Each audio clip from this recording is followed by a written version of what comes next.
आइए देखते हैं दिन भर की बड़ी खबरें रफ्तार के साथ इंडिया 100 में। वाराणसी से पीएम मोदी ने किया नामांकन। सीएम योगी आदित्यनाथ के साथ पीएम के प्रस्तावक मौजूद रहे। तीसरी बार पीएम ने दाखिल किया पर्चा।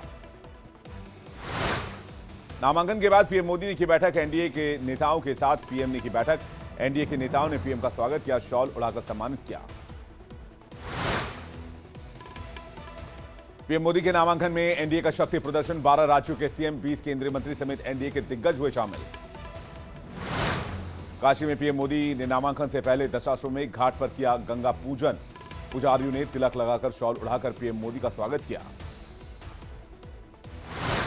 दशाश्वमेध घाट पर पीएम मोदी ने की मां गंगा की आरती। मंत्रोच्चारण के साथ विधि विधान से पूजा अर्चना की।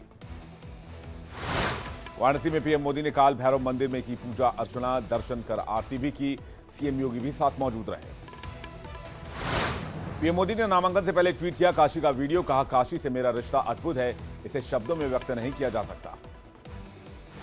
वाराणसी में पीएम मोदी ने रोड शो का वीडियो शेयर किया। कहा, काशी में मेरे परिवारजनों ने रोड शो में जो स्नेह और आशीर्वाद बरसाया वो मेरे जीवन का अविस्मरणीय पल है। पीएम मोदी के नामांकन पर डिप्टी सीएम ब्रजेश पाठक का बयान। पीएम के रोड शो में जाति धर्म संप्रदाय से ऊपर उठकर लोगों ने हिस्सा लिया। पीएम मोदी के रोड शो को लेकर केपी मौर्य का बयान। कहा, पूरे काशी और देश को उत्साहित करने वाला था पीएम का रोड शो। पीएम का मिशन जरूर सफल होगा। पीएम के नामांकन में शामिल होने पहुंचे चिराग पासवान का बयान। कहा, यह एनडीए की एकजुटता है जिसका लाभ पूरे देश में हो रहा है। हमारी ताकत हमारी एकता है, यह अभाव विपक्ष में दिखता है। पीएम के नामांकन पर महाराष्ट्र के सीएम एकनाथ शिंदे का बयान। कहा, पीएम पूरी दुनिया में लोकप्रियता में नंबर 1 है। हम खुशनसीब हैं कि हमें पीएम के नामांकन में शामिल होने का मौका मिला। केंद्रीय मंत्री हरदीप सिंह पुरी का बयान। कहा, भारत दुनिया का सबसे बड़ा लोकतंत्र है। आने वाले दिनों में दुनिया के तीसरे नंबर पर होगा हमारी अर्थव्यवस्था। देश के विकास में और आएगी तेजी। साउथ सुपरस्टार और जनसेना पार्टी प्रमुख पवन कल्याण का बयान। कहा, मैं एनडीए का सहयोगी बनकर अपने आप को समझता हूं भाग्यशाली। मैं व्यक्तिगत रूप से प्रधानमंत्री का सम्मान करता हूं। राष्ट्रीय लोक मोर्चा के अध्यक्ष उपेंद्र कुशवाहा का बयान। कहा, एनडीए जीतेगी 4 से ज्यादा सीटें। बिहार में हम सभी 40 सीटें जीतेंगे। 16 और 17 मई को पीएम मोदी की यूपी में कई जगहों पर चुनावी रैली। जौनपुर, प्रतापगढ़, बाराबंकी समेत कई जिलों में पीएम की सभा। प्रत्याशियों के लिए वोट की अपील करेंगे। सीएम धामी ने पंजाब के रूपनगर में भव्य रोड शो किया। अनंतपुर साहिब में बीजेपी उम्मीदवार डॉक्टर सुभाष शर्मा के लिए वोट की अपील की।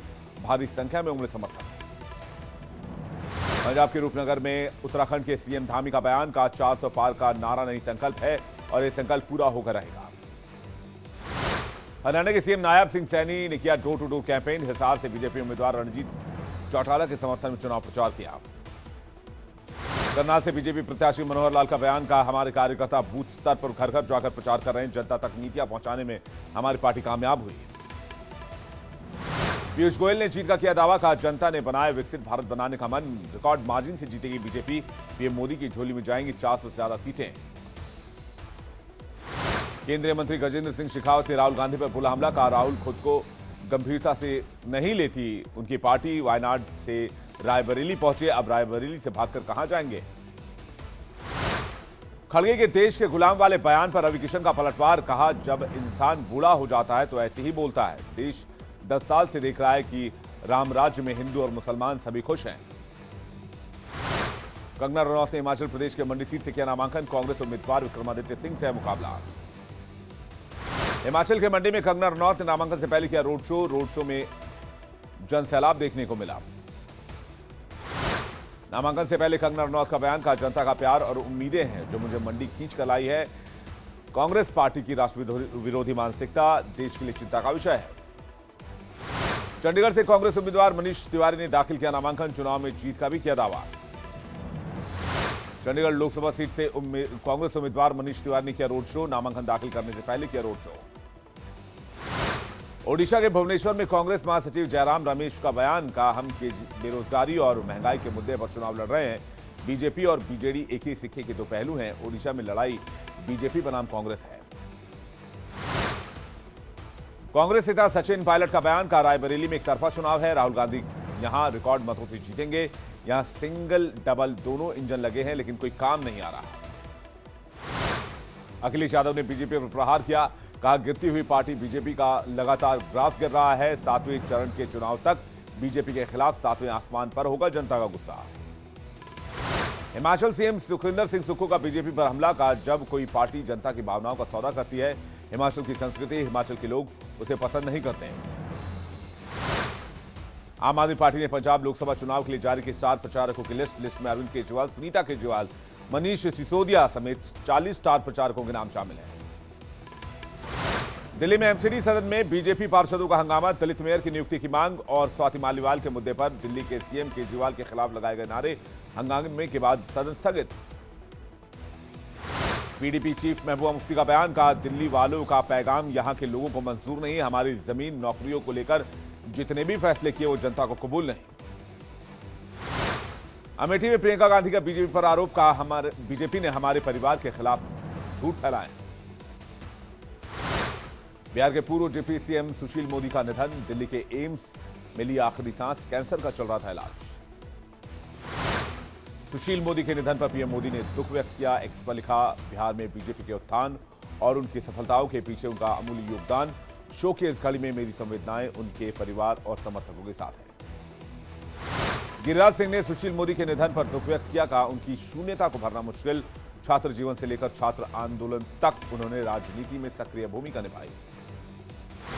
सुशील मोदी के निधन पर जेडीयू सांसद ललन सिंह ने जताया दुख, कहा जमीन से जुड़े हुए नेता थे सुशील, उनकी अनुपस्थिति की क्षतिपूर्ति असंभव है। सुशील मोदी के निधन पर तेजस्वी ने जताया दुख, कहा इस दुख की घड़ी में हम परिवार के साथ हैं, भले हम अलग अलग पार्टियां हों, राजनीति अलग अलग करते हों, लेकिन हमारे व्यक्तिगत और पारिवारिक संबंध अच्छे। सुशील मोदी के निधन पर बिहार के डिप्टी सीएम विजय सिन्हा ने जताया दुख, एक्स पर लिखा, पूरे बीजेपी संगठन परिवार के साथ साथ मेरे जैसे असंख्य कार्यकर्ताओं के लिए अपूर्णीय क्षति है। पतंजलि भ्रामक विज्ञापन मामले में सुप्रीम कोर्ट में पेश हुए बाबा रामदेव, सुप्रीम कोर्ट ने लगाई फटकार, का जनता को कम नहीं आंकना चाहिए, अवमानना पर आदेश सुरक्षित।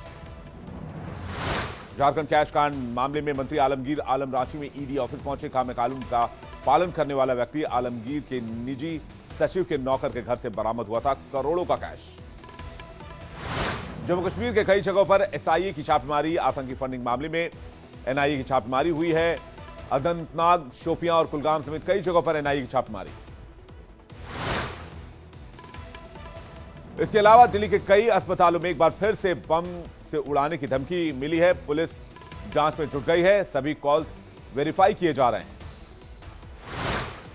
आगरा में इंडियन आर्मी ने विमान से एयर ड्रॉप के भीष्म पोर्टेबल क्यूब्स का परीक्षण किया, इमरजेंसी से निपटने के लिए इस पोर्टेबल अस्पताल को कहीं भी बनाया जा सकता है, तैनात किया जा सकता है।